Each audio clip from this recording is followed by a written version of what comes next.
और मेरे प्यारे बच्चों, कैसे हैं आप सब लोग। उम्मीद करती हूँ कि इन छुट्टियों में आप लोग स्वस्थ होंगे, मस्त होंगे और अपनी छुट्टियों के मज़े ले रहे होंगे। तो इन छुट्टियों में मैं आपके लिए एक और कहानी लेकर आई हूँ जो कक्षा 9 की पुस्तक में भी दी है, गंगा में भी है ये कहानी। कहानी का नाम है निर्मलजीत सिंह सेखू। इसे कहानी नहीं, एक प्रेरणादायक कहानी कहना चाहिए। ये बहादुरी से जुड़ी हुई है, वीरता से जुड़ी हुई है, और जिससे आप अपने जीवन में भी बहादुरी, वीरता की प्रेरणा ले सकते हैं। ये एक ऐसे व्यक्ति की कहानी है जिन्होंने देश के लिए अपना जीवन बलिदान कर दिया। तो बच्चों, शुरू करते हैं इस कहानी को। निर्मलजीत सिंह सेखू। सरदार त्रिलोक सिंह सेखो और हरबंस कौर के पुत्र निर्मलजीत सिंह सेखो का जन्म 17 जुलाई 1945 में हुआ था। उनका गांव इस्बाल पंजाब के लुधियाना के समीप हलवारा एयरफोर्स स्टेशन के पास था। संभवतः इसलिए वे अपने बचपन से ही वायुयान के प्रति आकर्षित रहे। 19वीं शताब्दी की शुरुआत के एक प्रसिद्ध योद्धा हरि सिंह नलवा की कहानियों के प्रति उनकी विशेष अनुरक्ति थी। यही नहीं, वे अपने पिता से बेहद प्रभावित थे, जिन्होंने भारतीय वायुसेना में अपनी सेवाएं दी थीं। आसमान से जुड़ी रोमांचक और प्रेरक कहानियों को बेहद उत्साहपूर्वक सुनने वाले निर्मलजीत सिंह ने एक दिन खुद को भारतीय वायुसेना से जोड़ने का सपना देखा था। उन्होंने लड़ाकू विमान चालक बनने का दृढ़ निश्चय बचपन से ही कर लिया था।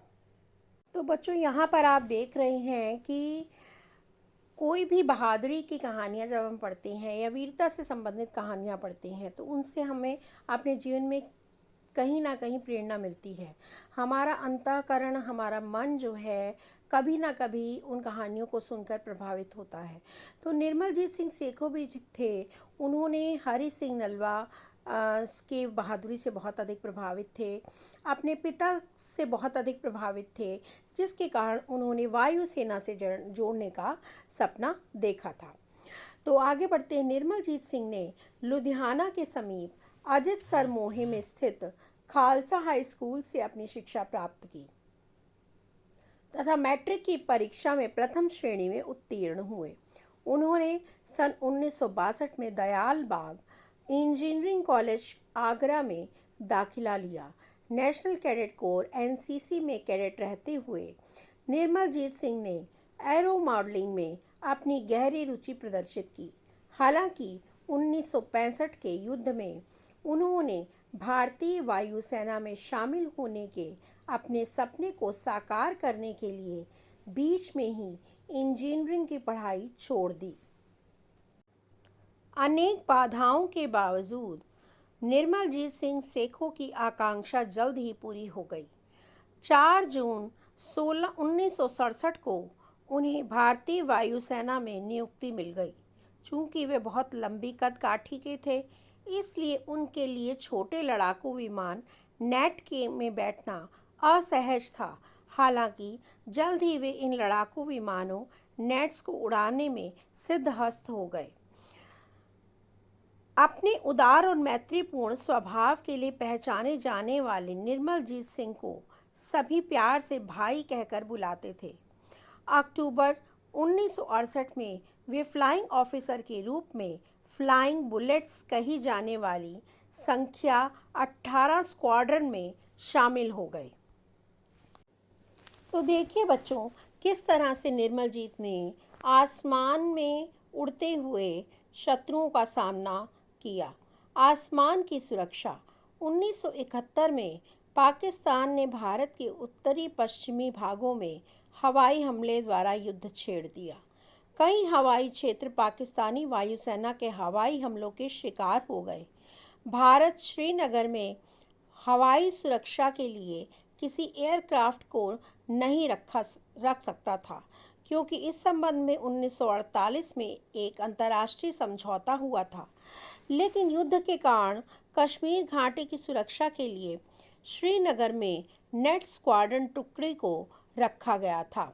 ऐसी चुनौतीपूर्ण परिस्थिति में निर्मलजीत सिंह सेखो इस टुकड़ी में शामिल हुए।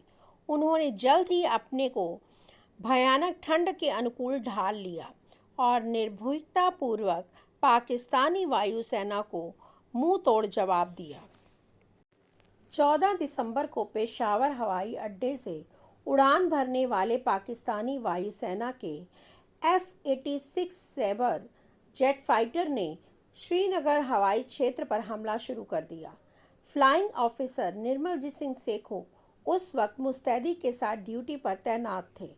पाकिस्तानी विमान चालकों द्वारा लगातार किए जा रहे हमलों ने सेखो को अपनी असाधारण वीरता प्रदर्शित करने का अवसर दिया। अपनी जान की परवाह किए बगैर वे नेट एयरक्राफ्ट लेकर उड़ पड़े। प्रारंभ से ही दिखाई दे रहा था कि परिस्थितियां उनके अनुकूल नहीं हैं, लेकिन इस विषम परिस्थिति में भी वे असफल नहीं हुए। उन्होंने दुश्मन को आसमान में ही एक भयंकर युद्ध में घेरना शुरू कर दिया। अपने नेट एयरक्राफ्ट का कुशलतापूर्वक संचालन करते समय निर्मलजीत सिंह सेखो ने 6 पाकिस्तानी सेबर फाइटर एयरक्राफ्ट को मार्ग में रोक दिया। उन्होंने इन लड़ाकू विमानों पर आक्रमण किया और ज़्यादातर को नष्ट कर दिया। अपनी फौलादी संकल्प के बारे में combat air petrol CAP control room को बताते हुए उन्होंने कहा, मैं 2 साइबर फाइटर एयरक्राफ्ट के पीछे लगा हूँ, मैं उन्हें भागने नहीं दूंगा। सेखो भले ही भयानक परिस्थितियों में लड़ रहे थे, लेकिन उन्होंने पाकिस्तानी वायुसेना को भारी क्षति पहुंचाई। अपनी योग्यता पर पूर्ण विश्वास रखने वाले निर्मलजीत सिंह ने आकाश में आखिरी दम तक वीरतापूर्वक युद्ध किया। उनके निर्भीक हवाई युद्ध ने शत्रु चालकों के इरादे पर सेंध लगा दी, जिसके कारण वे कश्मीर में कोई विशिष्ट सफलता प्राप्त न कर सके। फ्लाइंग ऑफिसर सेखो की उम्र मात्र 26 वर्ष थी जब उन्होंने मातृभूमि की रक्षा करते हुए अपने प्राणों का बलिदान दे दिया। तो बच्चों, उनकी उम्र उस समय 26 साल की थी जब, और इस 26 वर्ष की उम्र तक उन्होंने एयर फोर्स में हिस्सा लेकर के अपने देश के लिए इतना बड़ा बलिदान दे दिया। वे अपने पीछे अपनी पत्नी मंजीत सेखो को छोड़ गए, जिनसे उनका विवाह महज 10 माह पूर्व हुआ था। बाद में उनका पुनर्विवाह हो गया। भारतीय वायुसेना के वे एकमात्र नायक हैं जिन्हें परमवीर चक्र से सम्मानित किया गया। जो लोग हवाई युद्ध कौशल में प्रवीण होना चाहते हैं, उनके लिए फ्लाइंग ऑफिसर सेखो का अभूतपूर्व उड़ान कौशल और विषम से विषम परिस्थितियों में भी किए गए असाधारण कार्य प्रेरणा के स्रोत हैं। 7 अक्टूबर 1982 को भारतीय वायुसेना की 50वीं वर्षगांठ पर सेना के डाक विभाग ने फ्लाइंग ऑफिसर निर्मलजीत सिंह सेखो के सम्मान में एक विशेष डाक आवरण जारी किया।